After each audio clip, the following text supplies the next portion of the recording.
Wow! Scientists have found a lost city beneath Egypt's pyramids. And it's incredibly large, bigger than the biggest target you can imagine. Underground chambers, passageways, and vertical structures. Scientists have no idea what purposes they serve. But let's start from the very beginning. Italian and Scottish scientists studying the Pyramid of Khafra discovered something that looked like secret tunnels under 3 pyramids.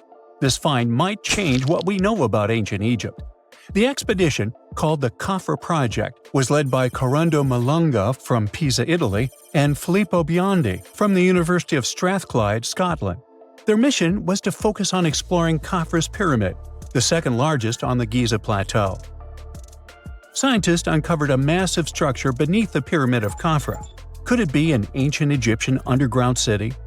The experts analyzed the data they had and came to the conclusion that 8 large vertical structures could be hiding beneath, possibly wells or shafts.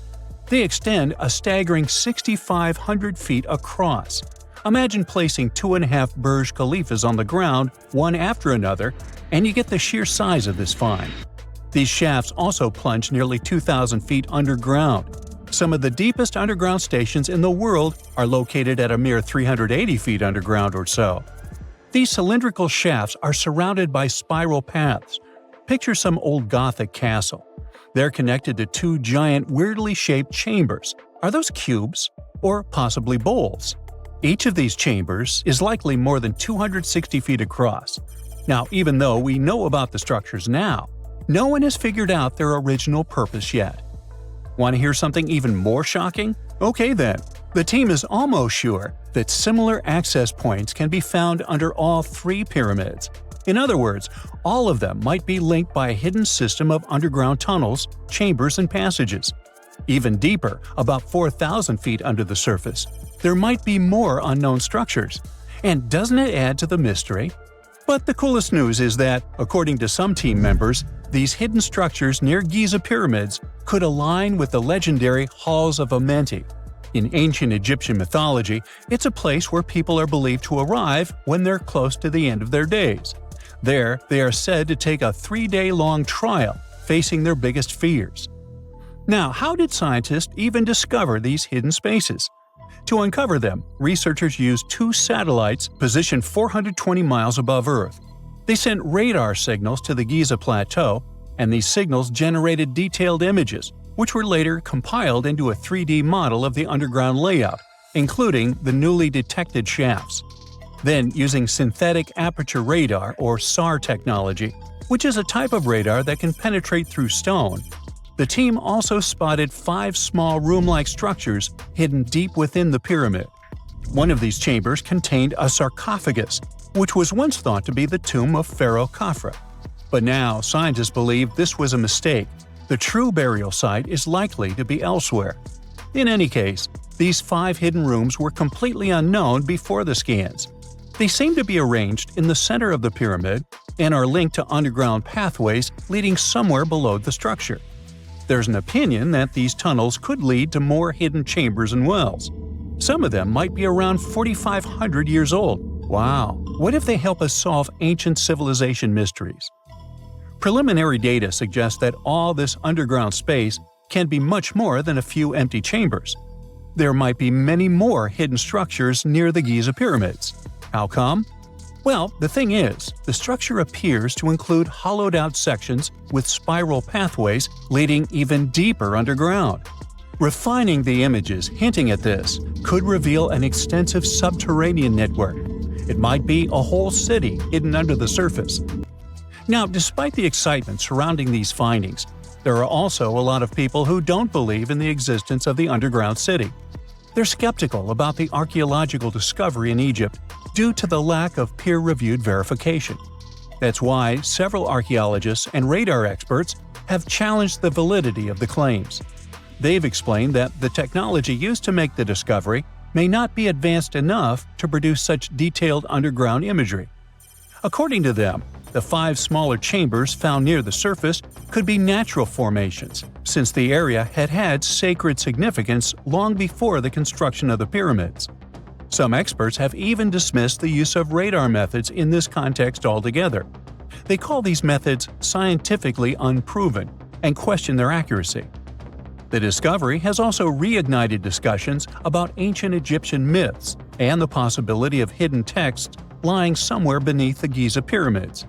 The layout of the newly detected underground chambers shares similarities with mythological accounts of the Hall of Records, a rumored chamber that could preserve early Egyptian wisdom. If confirmed, these findings could significantly reshape the understanding of Egypt's sacred topography. Plus, this lost city beneath Egypt's pyramid could become physical evidence of previously unknown underground structures.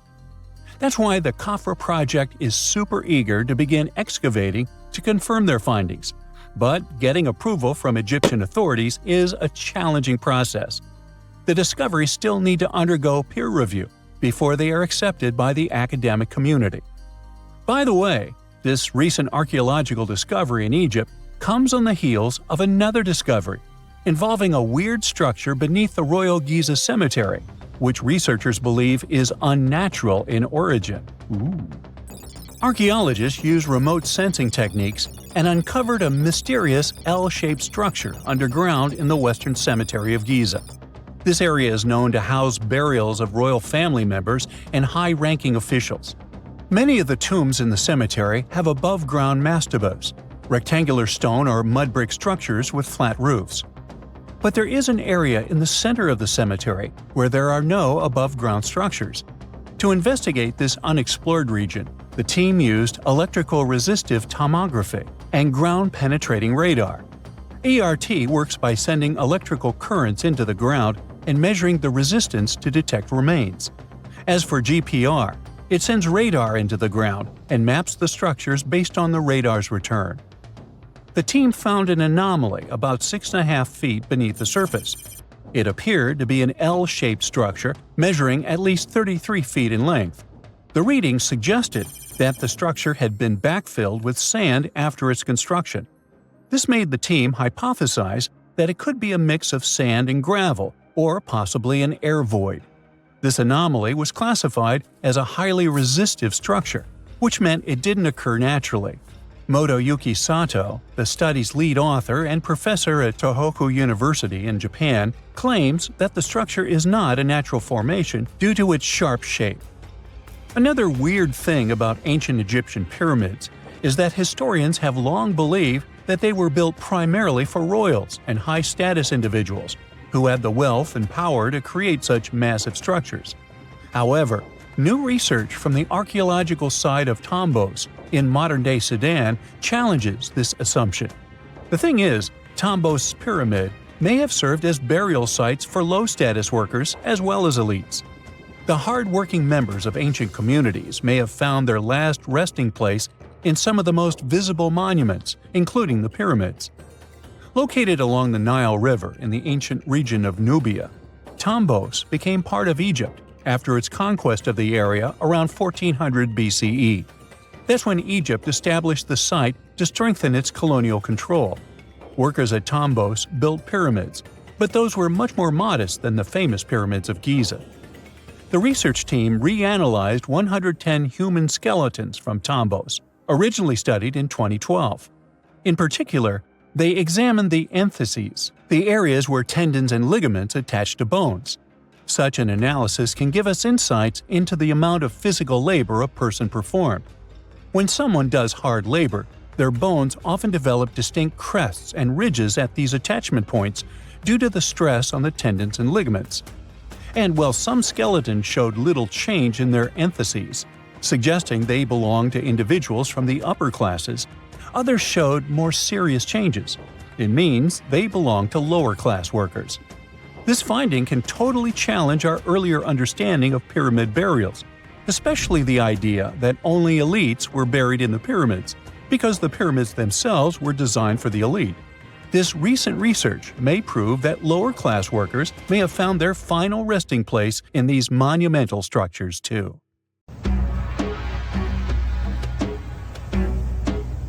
This is not a dune set. This is a very real desert in Niger. Jado was probably built by the nomadic Sao people and is filled with ksars, which are fortified houses made of salt and clay, with giant walls and secret passages. Located deep in the desert, it was once a vital stop for trans-Saharan caravans, but is now a hotspot for smugglers and bandits. The site has been off-limits since 2002 due to its dangers. The origin of the Khazars remain a mystery. No archaeological studies have been conducted, leaving many questions unanswered. Even today, shifting sands reveal and conceal parts of these ancient ruins, fueling local speculation about what might still be hidden beneath the desert. Speaking of connective tunnels, scientists were blown away by the discovery of lava tubes in Saudi Arabia. These underground passages form when molten lava cools down.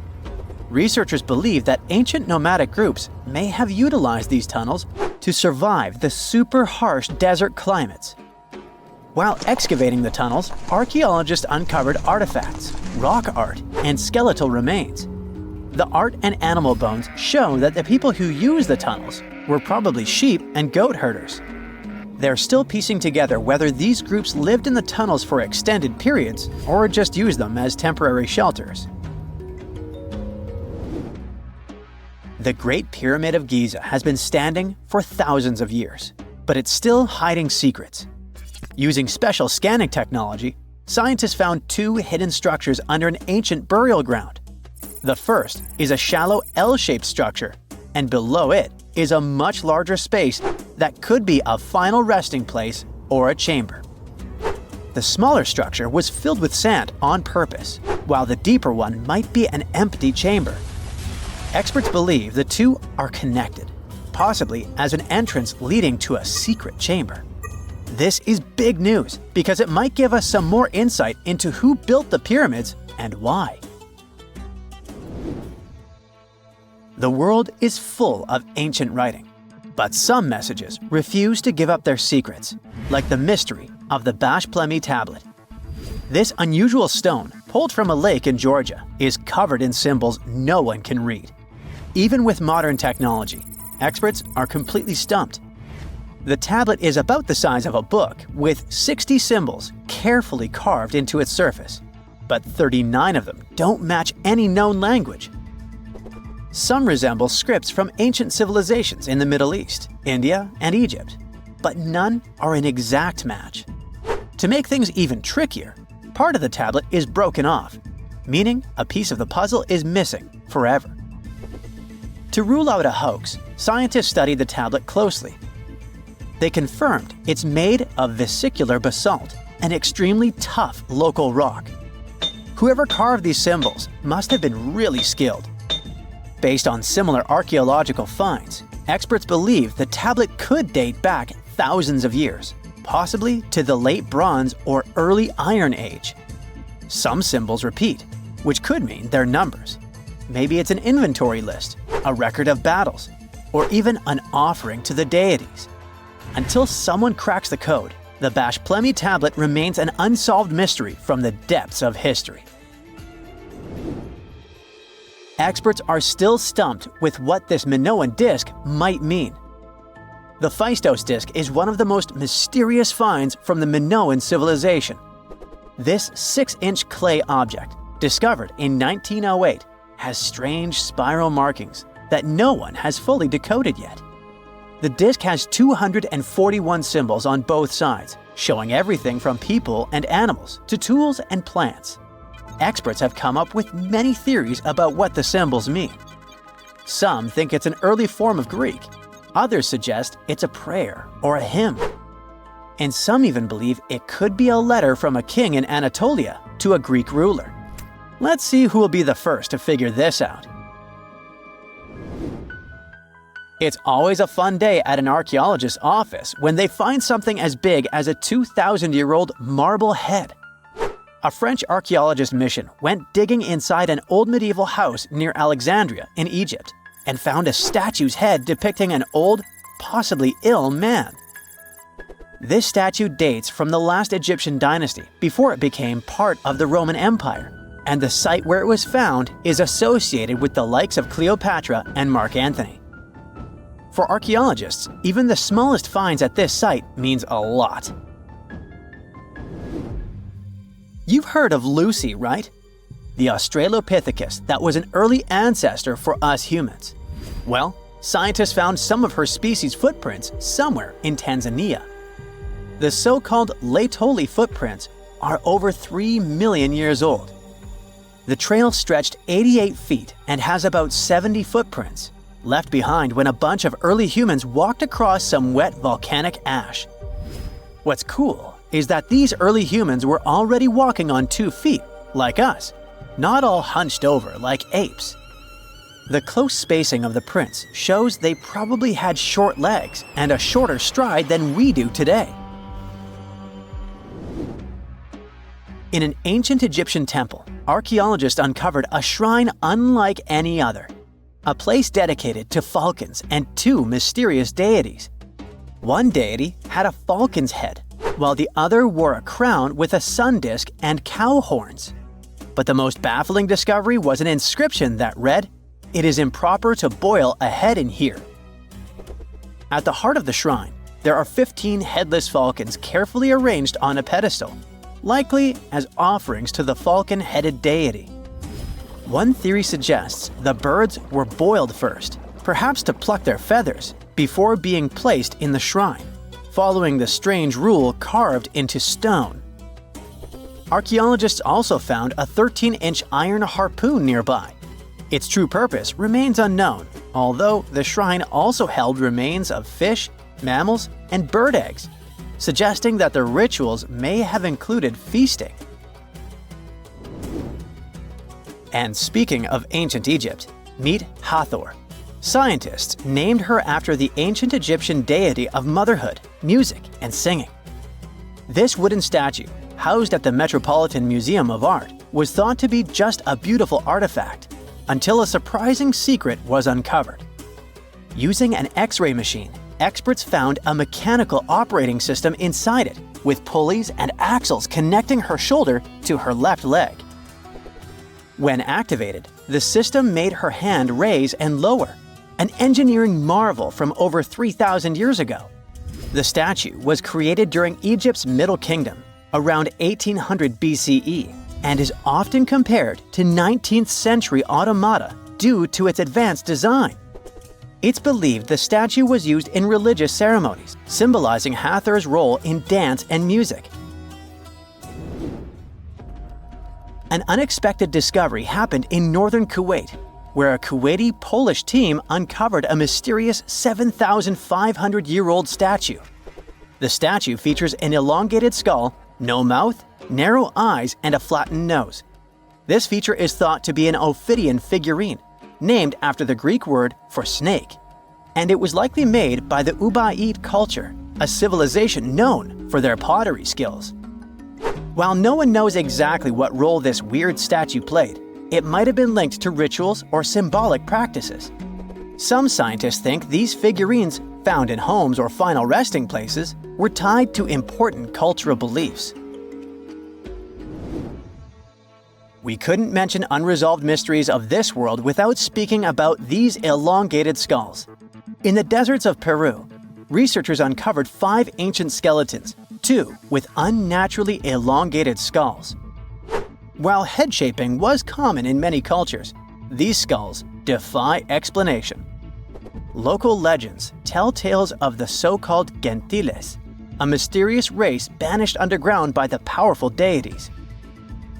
Some say this is what the skulls represent.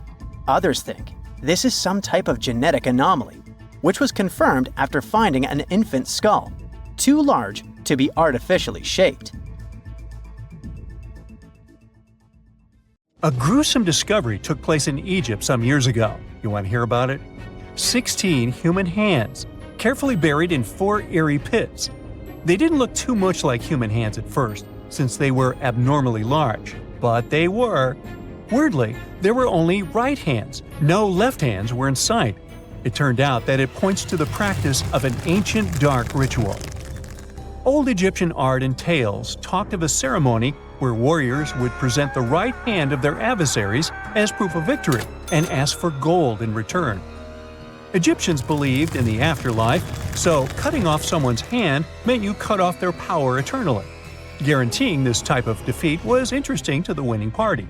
Here, the fight was between Egyptians versus Hyksos, who lived in what was once known as Canaan. Egypt has always been the center of some history-changing findings, and some time ago, this papyrus was found. If we stretched it open, it would be just a tad bigger than the height of a skyscraper. The world's tiniest skyscraper, which is located in Wichita Falls, Texas. When humans didn't write on their Notes app, they wrote on this thing, made from the medulla of a papyrus plant. Around 2,000 years ago, ancient Egyptians wrote something reminiscent of a book where they describe most of their funerary traditions and their visions of the afterlife. It's considered one of the most important texts from ancient Egypt and is still sold in bookstores to this day. This ancient manuscript was unearthed from a chamber located just south of the Pyramid of Djoser, located in Saqqara. Oh yes, Djoser is the oldest pyramid in Egypt and not the Giza pyramids like most people think. So recently, the site of Saqqara buzzed with excited archaeologists who probably found one of Egypt's oldest complete mummies. They believe that this beautiful and well-preserved mummy was that of a wealthy man. He was discovered in a deep shaft, covered in layers of gold leaves. There are many symbols that show he was an important and wealthy man, like the band he wore on his head, the bracelet on his chest, and the fact that he was embalmed with a tunic, which was reserved for Egypt's finest. The most exciting part of the entire discovery was finding the resting place sealed with mortar, just as the ancient Egyptians had left it 4,300 years ago. Now this may sound weird, but back in 2008, archaeologists discovered a missing pyramid. Now it went missing because it deteriorated over the span of 4,000 years.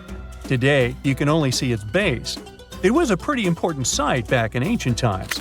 It is said that around the area of the pyramid, the ancients hosted a special type of ceremony where high priests would carry mummified remains of sacred bulls.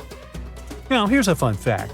Ancient Egyptians believed that Apis bulls were earthly incarnations of the city deity of Memphis and was connected to rites of fertility. It wasn't just any Apis bull, though. They needed to be all black, with a single white mark between its horns and a bunch of very specific characteristics. They were selected by the local priests and honored until they passed away. After that, they were mummified and buried in underground galleries. Meanwhile, this missing pyramid sort of disappeared around the 1800s. It was a German archaeologist who first found it in the village of Saqqara. He called it the Headless Pyramid when he first found it. But then, years after the official discovery, the desert sand came along and covered the whole thing. There were some excavations between the 19th and 20th centuries, but they weren't too systematic. That's why scientists were so thrilled when they dug an entire pyramid's base after removing the 25-foot mound of sand that was covering it. Oh, and it turns out American archaeologists are excavating a cemetery in Egypt that could contain over 1 million mummified bodies. So far, archaeologists have dug around 1,700 mummies. One of the main differences from other classic Egyptian mummies is that these people weren't kings and pharaohs. They were commoners that most likely lived about 1,500 years ago, when Egypt was controlled by the Roman and Byzantine empires. The name of the cemetery is cool, though, the Way of the Water Buffalo, just in case you want to check it out on your next trip. Other than bulls and buffaloes, ancient Egyptians also liked baboons. Are you seeing a pattern here? In the beginning of the 20th century, archaeologists discovered a site filled with mummified baboons in a place called, guess what? The Valley of Monkeys. An animal wouldn't have been mummified if it wasn't considered important. Certain animals were more important than others, since they were linked to specific deities. Jackals were connected to Anubis, the ancient god of the afterlife, and cats were likened to the female deity Bastet. Baboons were a pretty big deal, since they were believed to be connected to Thoth, the deity of wisdom and advisor to Ra, one of Egypt's supreme deities. The archaeologists who studied these animals weren't too happy. They think these baboons were kept inside and were deprived of sunlight for most of their lives. They had extreme vitamin D deficiencies and they were poorly fed. Maybe Thoth got angry with these baboon keepers. Just a guess. Since there's never a boring day for archaeologists in Egypt, they also found human mummies with golden tongues. Since Egyptians were all about the afterlife, they believed that golden tongues might help a person speak once they pass to the other side. I mean, it's a long shot, but hey, why not? Some of these mummies were placed in wooden coffins with goods, such as necklaces, pottery, golden artifacts in the shape of lotus flowers and scarab beetles, and iPhones. Just kidding. A new temple was also unearthed recently in Egypt. Scientists believe it was dedicated to honor Zeus Cassius. That deity would be a cross between Zeus, the almighty Greek deity of the sky, and Mount Cassius.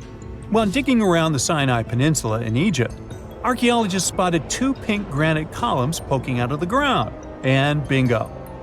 They believe these columns represented the temple's front gate and collapsed during an earthquake many years ago. And speaking of deities, there weren't only super serious deities. Recently, scientists unearthed a golden ring in a city south of Cairo. No, Frodo, it's not magical. It was a normal gold ring, but it had the depiction of the deity of fun, officially named Bes. This deity is often described in sacred texts as a happy chubby dwarf. Today, many tattoos we get are sorta deprived of any sense and are made of aesthetic purposes only. In ancient Egypt, though, women would get tattoos as a token of protection for childbirth. That's what scientists think, at least. Around the Nile region, scientists found some mummies that had well-preserved tattoos, which is a rarity since the skin deteriorates so easily. 2 of these women tattooed their lower backs, and the drawings were simple. They were mostly pictures, including that same chubby dwarf we just talked about, Bes. He also had a side hustle as the protector of women during childbirth. Now, would you believe me if I told you ancient Egyptians invented robots? No? Well, that's because that's not entirely true. Sure, they were astronomers, mathematicians, and engineers, and somehow they also squeezed an eccentric invention into that package – an automated deity some scientists called Hathor. This wooden statue had been in the Metropolitan Museum of Art for years before someone noticed its secret. With the help of an X-ray machine, specialists discovered a mechanical operating system inside it. The pulley-like axis goes from the statue's shoulder to her left leg. When the system rotates, the statue raises and lowers her hand. Hey, pick me! Pick me! I got my hand up here. They found the tomb of a royal doctor who lived over 4,000 years ago, a man who held pharaohs' lives in his hands. This man knew secrets that only deities and kings were allowed to hear. And yet, when they opened his tomb in 2024, there was no body, just vivid paintings, untouched by time, and cryptic symbols carved into stone. Who was he, and why was he buried with spells linked to a scorpion deity? The tomb was buried deep beneath the sands of Saqqara. The doctor's name was Tete-Nebefu. He lived around 4,100 years ago, during one of Egypt's most mysterious turning points, right at the edge of glory and collapse. These were the final days of Egypt's Old Kingdom. The sun still glinted off freshly built pyramids, but the shadows were already creeping in. The pharaoh, Pepi II, had ruled longer than anyone before him, 90 years. But by the end of his reign, the country was cracking. The power was slipping, the regional leaders were rising, and the Nile floods grew unpredictable. In this shaky period, the mysterious doctor thrived. His tomb was discovered by a Swiss-French archaeological team in the shadows of old pyramids. The weirdest part was that when they uncovered his burial chamber, they found no body, no golden treasures either. Unfortunately, the tomb had been robbed long ago. But what remained was something even more fascinating: the words and images left on the walls. The paintings are still vibrant, bright colors that somehow survived all those years underground. The walls show jars, containers, strange abstract patterns, and geometric shapes. And then there are hieroglyphs, lines and lines of sacred script carved with precision, like someone had poured their soul into every curve. These inscriptions revealed who Tete-Nebefu truly was. Turns out, he wasn't just any doctor. He was the conjurer of Serket. Now, Serket was the female deity of scorpions, sacred and terrifying. Egyptians believed she could stop venom, heal bites, and protect the living from toxic elements. The title, Conjurer of Serket, meant Tete Nebi Fu was a specialist in treating dangerous stings and bites. And if he got an entire tomb for himself, he may have been Egypt's top expert in those things, a man who healed with both medicine and magic. But that wasn't all. He also held the title Director of Medicinal Plants, a title seen only once before in all of ancient Egypt. That means he knew the healing power of herbs, roots, and oils like no one else. Now you might wonder, what plants in a huge land of sand? But in reality, ancient Egyptians used herbal medicine that would hold up in some labs today. They created pills, ointments, and inhalers. Most often they chose some active ingredient, a flavor to make it easier to take, and something to deliver it into the body. Sound familiar? And yeah, they didn't have many traditional plants, so some of these ingredients were bizarre by our standards, like using crocodile dung and acacia mixed with honey. They even had formulas for anti-wrinkle creams.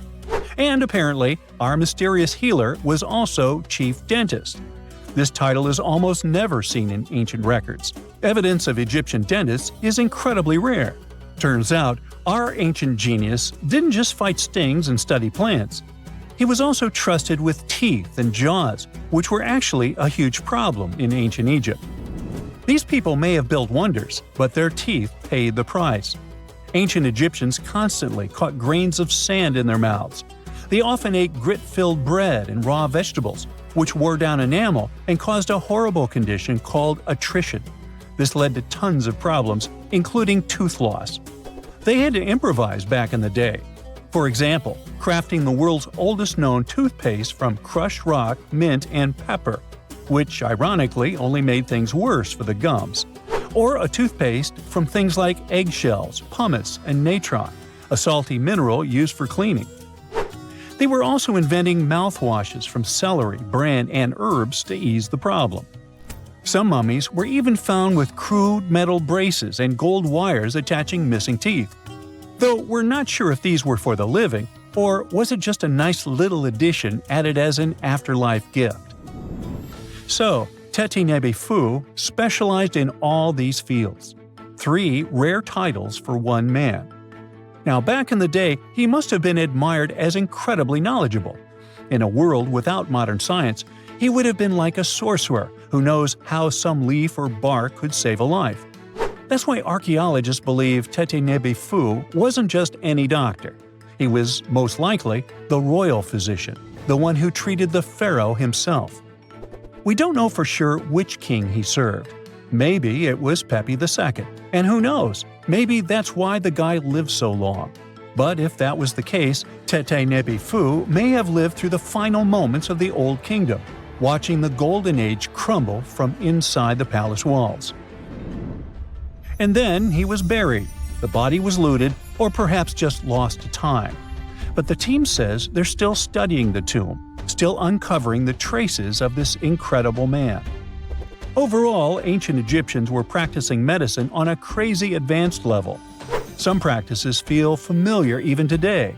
They had hospitals, specialists, surgeries, and many more things, even medical schools. Both men and women were allowed to be doctors. They healed with various methods and practiced surgery with actual tools, scalpels, forceps, even sutures. Some doctors treated only the eyes, others the teeth, the stomach, or even what they called the hidden diseases. They knew how to clean and dress wounds, could set broken bones using splints made of wood or reeds wrapped in linen, and even prevented infections. There were even proctologists.